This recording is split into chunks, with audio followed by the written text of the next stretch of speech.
Welcome to Blizzard Fire. We hope this video helps fire up your solution. In this video, I will show how to fix a broken golf driver.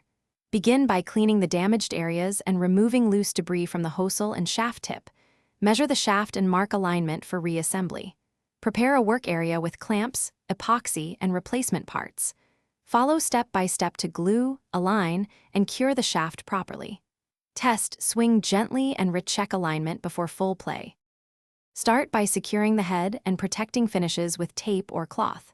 Heat the hosel gradually if epoxy is present, then use a shaft extractor or gentle twisting to pull the shaft free.